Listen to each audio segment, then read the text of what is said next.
Hey guys, I tried to make a Twitter video explaining all of this, but it is impossible to do in 2 minutes. So I'm going to do this voice memo thing. The tweet after this will be part two, part three, or however long this is. But, basically Trisha Paytas and H3H3, Ethan Klien, have been on a war path to take down YouTubers. And there's always some reason behind it, right? So with the first one, Trisha had a problem with David Dobrik. She has been trying to cancel them for years, failed attempt after failed attempt. But when her and Ethan get together, they were able to find some legitimate dirt on David Dobrik. Now, the Seth kissing thing, I don't know how I feel about that.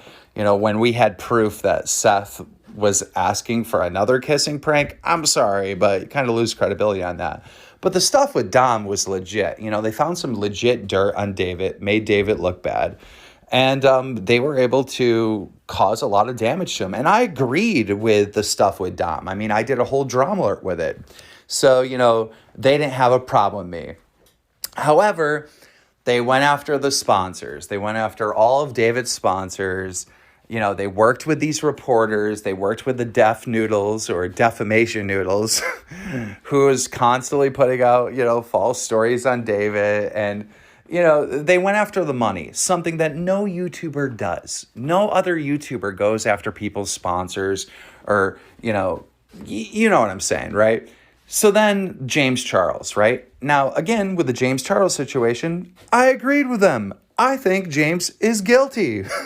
He admitted to two of these scenarios, but they just didn't stop with covering the story and voicing their opinions. No, they went after they ran campaigns to go after Morphe, right? And again, they're working with real life reporters, something that YouTubers don't really do that much, right? To go after the money, go after the sponsors, get statements from YouTube, get statements from his sponsors. And, James Charles lost Morphe and everything else. So they were on this war path, right, of just destroying YouTubers and taking them down. And again, I'm not saying that these YouTubers are innocent, right? I agreed with the aspect of David Dobrik. I agreed with the James Charles thing. I just don't agree with attacking YouTubers' money, attacking their sponsorship, or attacking YouTube for having them in the partnership program. I don't agree with that, and no other YouTuber does.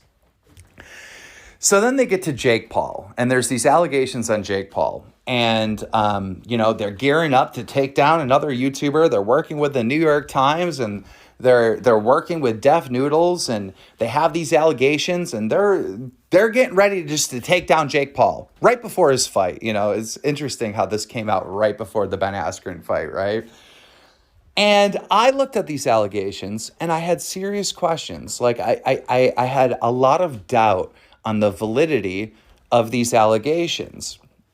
And so they weren't successful at all in destroying Jake Paul and taking Jake Paul down. And I think they think because Keemstar had a different opinion, they weren't going to be successful. So now I'm assuming they must be thinking to themselves, well, we need to take out Keemstar. If Keemstar is still there and he has a different opinion, we're not going to be able to just dominate and control YouTube and take any YouTuber down that we please, right? Because they're coming out with a brand new episode. And I know this because, members of the H3H3 Trisha podcast or whatever, they get to watch these episodes, early. And I have a copy of this episode from a friend.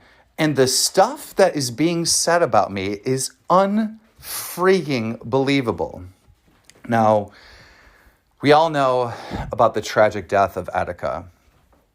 And, his mother, Etika's mother, came out with a statement the first time Ethan tried this, trying to accuse me of killing Etika, and said that, Keemstar is not responsible. And the family, the friends, the ex-girlfriend, the current girlfriend, all these people have come out and said, please stop using Etika's death as a pawn in this little beef between, Keemstar and Ethan. He's been told this a million times. But on this new podcast, he goes on to say that Keemstar told Etika to jump off of a bridge. No, I did not. No, I did not. He purposely changed the word of cliff, which I really said, and we were talking about simulation theory. And I was like, simulation theory is dangerous because if you really believe that that's true, like, why not just jump off a cliff, right? So in his explanation, he changes the word cliff to bridge and then goes on to say, and a couple months later, Attica jumped off a bridge. Now, that was deliberate. And he said that, Keemstar has horrible takes on mental health, and which is true. That is true. I have had horrible takes on mental health in the past, which I've publicly come out and saying that I was wrong and that I didn't understand this and that I will try to grow as a person and try to understand this mental health stuff more, which I have done since. So, and then he says that, Keemstar, all he does is use and abuse people with mental health. Now, 17 minutes later, in this same podcast where Ethan says this, he's talking about doing an award show, with Trisha Paytas. And he says, what if we gave out an award for the biggest mental breakdown? And like, what if we awarded it to Gabby Hanna? Like, you can't make this up. He just, 17 minutes earlier, he just said that I use and take advantage of people with mental illness. And now he wants to give awards for the biggest break. You can't make this stuff up. They also went on to say that I should be deplatformed on every single platform. They went on to say that I don't deserve to have a daughter. I shouldn't have a daughter. My daughter should be taken away from me. I mean, this stuff is wild. And I guess the reason why I'm putting this out is just so, my viewers and my fans have a little bit of context.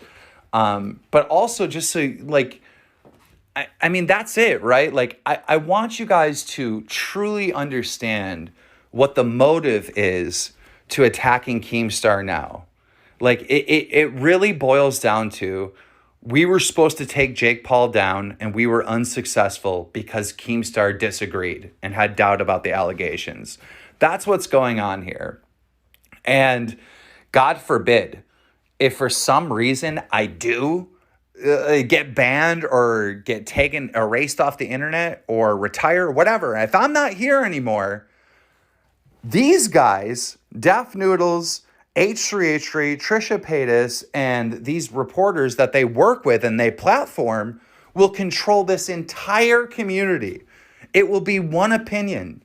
These guys with these James Charles and James Charles and David Dobrik stories, they have created a hate mob, and they're just directing it at whoever they want, whoever they decide to just take down, and it's really scary. And they're hitting me with this social justice stuff where you're supposed to believe all victims. That is insanity. Every case is an individual case, and you have to look at what facts are available and you have to give your honest opinion on that, right? You can't just say all victims are truthful and all allegations are truthful and it's 100%. You can't do that. Because what's going to happen is because there is going to be an allegation. There is going to be something out there that's against a YouTuber that destroys their entire career, right? And then we're going to find out that it's not true. That's just as damaging to real victims of sexual assault, rape, whatever, right? You have to look at every case on an individual basis. So I don't know. I just wanted to kind of vent and tell you guys what's going on. And yeah, dude, I don't know what's wrong with Ethan. He's so careless, absolutely so careless. And all this stuff is just going to bite him in the ass in the long run. And he really needs to get a little smarter. That's it.